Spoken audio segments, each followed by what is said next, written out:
Yellow viewers welcome back to my channel. ಎಲ್ಲರೂ ಹೇಗಿದ್ದೀರಾ? ನಾನಂತೂ ತುಂಬಾ ಚೆನ್ನಾಗಿದ್ದೀನಿ, ನೀವು ಕೂಡ ಚೆನ್ನಾಗಿದ್ದೀರಾ ಅಂತ ಭಾವಿಸ್ತಾ, ಯಾರಿನ್ನೂ ನನ್ನ ಚಾನಲ್ನ ಸಬ್ಸ್ಕ್ರೈಬ್ ಮಾಡಿಲ್ಲ ಪ್ಲೀಸ್ ಸಬ್ಸ್ಕ್ರೈಬ್ ಮಾಡ್ಕೊಂಡು ನನ್ನ ವೀಡಿಯೋಸ್ಗಳನ್ನ ನೋಡಿ, ಹಾಗೆ ವಿಡಿಯೋನ ಎಂಡ್ವರೆಗೂ ನೋಡಿ.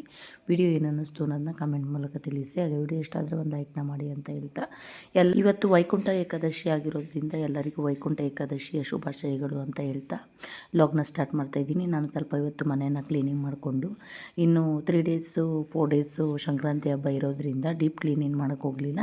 ಜಸ್ಟು ಕಸನ ಹೊಡೆದು ಹಾಗೆ ನೆಲನ ಒರೆಸ್ಕೊಂಡು ನೆಕ್ಸ್ಟ್ ಪೂಜೆ ಮಾಡೋಣ ಅಂತ ಅಂದ್ಬಿಟ್ಟು ರೆಡಿನ ಮಾಡಿಕೊಂಡೆ.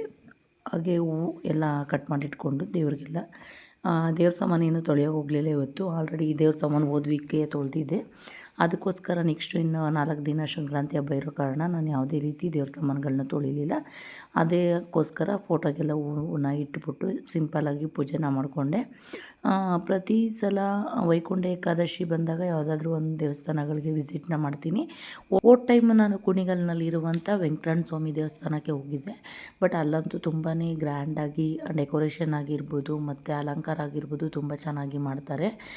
ಬಟ್ ಈ ಟೈಮು ಸಮಯದ ಅಭಾವ ಇರೋದ್ರಿಂದ ಮತ್ತು ಲಾಂಗ್ ಟೈಮು ನಾನು ಯಾವಾಗಲೂ ಶಾಪ್ನ ಕ್ಲೋಸ್ ಮಾಡ್ತಿದ್ರೆ ಕಸ್ಟಮರ್ಗಳೆಲ್ಲ ಡೈವರ್ಟ್ ಆಗ್ತಾರೆ ಅನ್ನೋ ಕಾರಣಕ್ಕೆ ಒಂದು 15 ಡೇಸಿಂದ ನಾನು ಎಲ್ಲೂ ಹೋಗ್ತಿಲ್ಲ. ಬಟ್ ಶಾಪ್ನ ಓಪನ್ ಮಾಡ್ಕೊಂಡು ನನ್ನ ಕೆಲಸ ಏನಿದೆ ಫುಲ್ ಪೆಂಡಿಂಗ್ ಆಗಿಬಿಡುತ್ತೆ ಅನ್ನೋ ಕಾರಣಕ್ಕೆ ನಾನು ಕೆಲಸನ ಕಂಟಿನ್ಯೂ ಮಾಡ್ತಾಯಿದ್ದೀನಿ. ಹಾಗೆ ಮನೆಯಲ್ಲೂ ಕೂಡ ನೀಟಾಗಿ ಪೂಜೆನ ಎಲ್ಲ ಕಂಪ್ಲೀಟ್ ಮಾಡಿ ಶಾಪ್ಗೂ ಹೋದೆ. ಶಾಪಲ್ಲೂ ಕೂಡ ಕೆಲಸನ ಮುಗಿಸಿ ನೆಕ್ಸ್ಟು ಸಂಜೆ ದೇವಸ್ಥಾನಕ್ಕೆ ಹೋಗೋಣ ಅಂತ ಅಂದ್ಕೊಂಡಿದ್ದೀನಿ. ಬಟ್ ಕುಣಿಗಲ್ ಗಂಟ ಹೋಗೋಕ್ಕಾಗಲ್ಲ, ಅದಕ್ಕೆ ಇಲ್ಲಿ ನಿಯರ್ ಬೈ ಇರುವಂಥ ದೇವಸ್ಥಾನ ಯಾವುದಾದ್ರೂ ಹೋಗ್ಬಿಟ್ಟು ಬರೋಣ ಅಂತ ಅಂದ್ಕೊಂಡಿದ್ದೀನಿ. ಹಾಗೆ ಶಾಪ್ನಲ್ಲಿ ಹೋಗಿ ಸ್ವಲ್ಪ ಪೂಜೆನೆಲ್ಲ ಮಾಡಿಕೊಂಡು ಅಲ್ಲೂ ಕೂಡ ಒಂದು ಫೋಟೋ ಇರೋದ್ರಿಂದ ಅಲ್ಲೂ ಕೂಡ ಪೂಜೆನ ಮುಗಿಸಿ ನೆಕ್ಸ್ಟು ನಾನು ಬಟ್ಟೆ ಸ್ಟಿಚಿಂಗಿಗೆ ಕೂತ್ಕೊಂಡೆ. ಹಾಗೆ ಸಂಜೆ ಒಂದು 6 o'clockಗೆ ನಮ್ಮ ತವರು ಮನೆ ದೇವರು ಇದು, ಅಂದರೆ ನಮ್ಮ ತವರು ಮನೆಯಲ್ಲಿ ಇದು ಮನೆ ದೇವರು ಶಾಂದ್ರಯ್ಯ ಅಂತ ಕರಿತೀವಿ, ಅನಂತ ಪದ್ಮನಾಭ ಅಂತ ಕರಿತೀವಿ.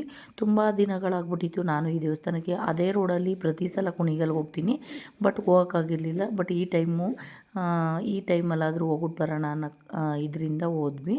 ಅಲಂಕಾರ ಅಂತೂ ಬೆಣ್ಣೆ ಅಲಂಕಾರ ತುಂಬಾ ಚೆನ್ನಾಗಿ ಮಾಡಿದರು. ಬಟ್ ಎಂಟ್ರೆನ್ಸ್ನಲ್ಲಿ ಈ ರೀತಿ ಅಲಂಕಾರ ಮಾಡಿ ದೇವ್ರನ್ನ ತೂಗು ಎಲೆಯಲ್ಲಿ ಇಟ್ಟಿದ್ದಾರೆ. ನಾನಂತೂ ಲಾಂಗ್ ಟೈಮೇ ಆಯಿತು ಈ ದೇವಸ್ಥಾನಕ್ಕೆ ಹೋಗಿ. ಬಟ್ ಹಳೆಯದು ನಾವು ಚಿಕ್ಕವರಿದ್ದಾಗೆಲ್ಲ ತುಂಬ ಸಿಂಪಲ್ಲಾಗಿತ್ತು. ಇವಾಗಂತೂ ತುಂಬ ಚೆನ್ನಾಗಿ ಎಷ್ಟು ನೀಟಾಗಿ ದೇವಸ್ಥಾನನ ನಿರ್ಮಾಣ ಮಾಡಿದ್ದಾರೆ ಅಂದರೆ ತುಂಬ ಚೆನ್ನಾಗಿ ಮಾಡಿದ್ದಾರೆ.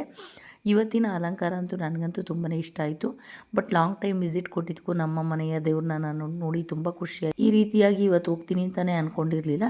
ಬಟ್ ತುಂಬಾ ಖುಷಿಯಾಯಿತು. ಯಾರಿನ್ನೂ ನನ್ನ ಚಾನಲ್ನ ಸಬ್ಸ್ಕ್ರೈಬ್ ಮಾಡಿಲ್ಲ ಪ್ಲೀಸ್ ಸಬ್ಸ್ಕ್ರೈಬ್ ಮಾಡ್ಕೊಂಡು ನನ್ನ ವೀಡಿಯೋಸ್ಗಳನ್ನ ನೋಡಿ. ವಿಡಿಯೋ ಏನನ್ನಿಸ್ತು ಅನ್ನೋದು ಕಮೆಂಟ್ ಮೂಲಕ ತಿಳಿಸಿ. Thank you for watching.